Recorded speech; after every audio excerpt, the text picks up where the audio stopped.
Modern Warfare 2 and the following content has a lot on offer this year, and a lot of it we already know that we'll be seeing here in just over a month's time at Call of Duty Next.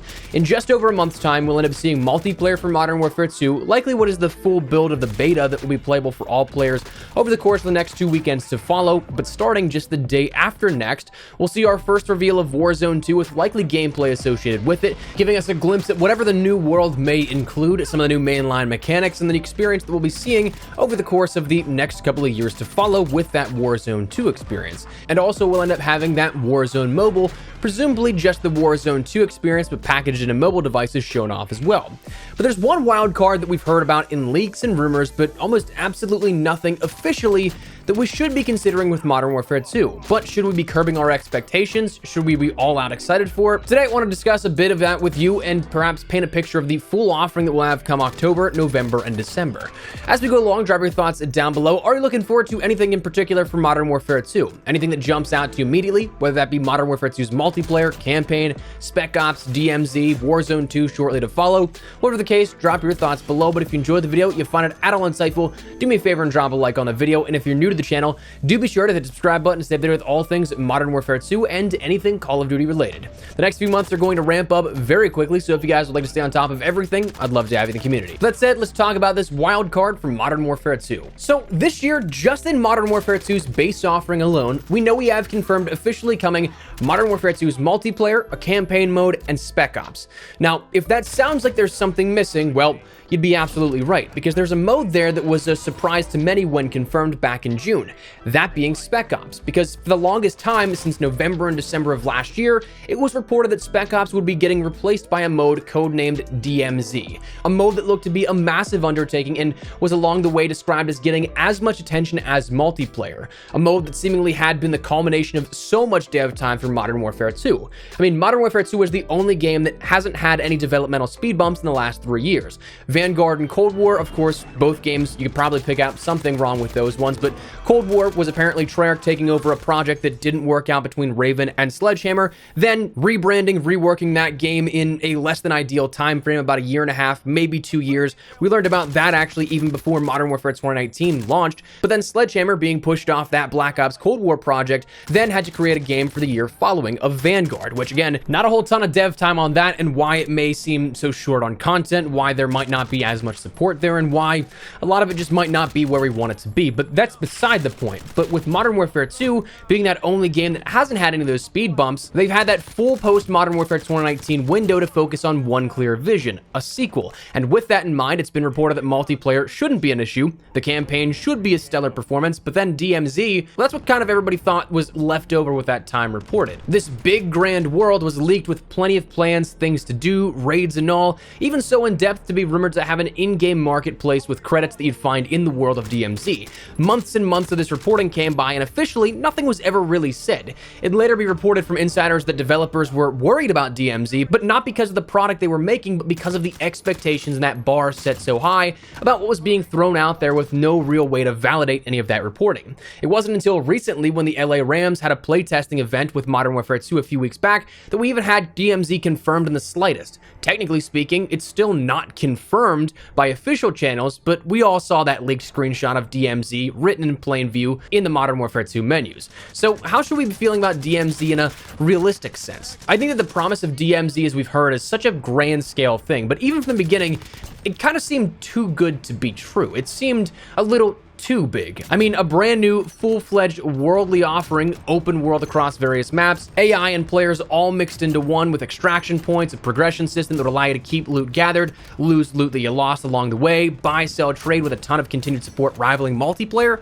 That seems too good to be true, especially on the heels of Vanguard's main year of support where we got 3 weapons a season, 3 operators, 2 of which were paid DLC, and 1 map a month.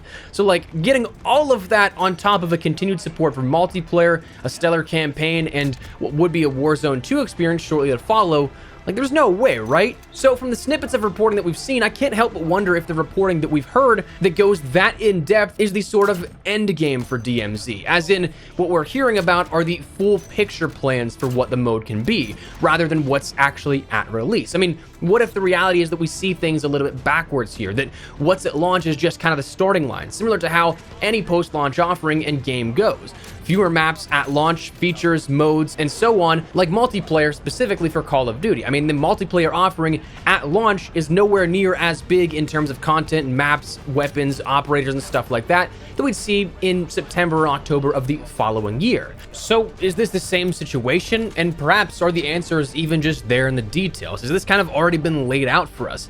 The one thing that's always stood out to me from the reporting about DMZ is a report from the Ghost of Hope, who claimed the mode would be launching in a beta state, and to my knowledge, there hasn't really been any reporting since then that challenges that mention. So it seems like this could indeed be the case, but beta doesn't necessarily always mean less on offer, but it usually means like an in-progress developmental build. Probably not the way that you're thinking of, where it's like the game's broken and we're playtesting it, but instead that it's just likely a formality so that feedback can be presented, adjusted accordingly, and the game can undergo more updates than a finalized game would have to. Historically speaking, games that are solidified in that right have to go through the ringer with first-party platforms for approval of each update. This is one of the reasons why Fortnite was in beta for so long, and come to think of it, for anybody that still plays Fortnite, is it still branded as being in beta? I honestly haven't played since like the initial Season 3 way back in the day, but they did that to push out daily and weekly updates as a sort of loophole for passing every single item that's adjusted through the red tape and scrutiny of first-party approvals. So if in beta, it is something that could explain maybe this is a lesser offering at launch, similar to how we see the betas for Modern Warfare 2's multiplayer not including the entire game, but instead the basis to get the fundamentals down right, updated as necessary, but then add more and more over time to get to that full picture. Which, when you think about that on a broader sense here, if they start out in beta, it's a relatively smaller offering by what has already been reported for the sort of end game. Well, that rumor then that there may be the potential of the game going free to play in 2023, just to reiterate, that is something that is rumored. That's not something that's ever been officially stated, but could be perhaps in the cards here, especially if what we see next year for that air quote premium offering that Activision is talking about isn't exactly what we may think of. That could be something that does offer out and bolster the Call of Duty IP franchise offering to a much larger audience, giving more and more to fill out that space where there may not be as much that we may think of. So for this, that's why I'm considering DMZ that sort of wild card for Modern Warfare 2.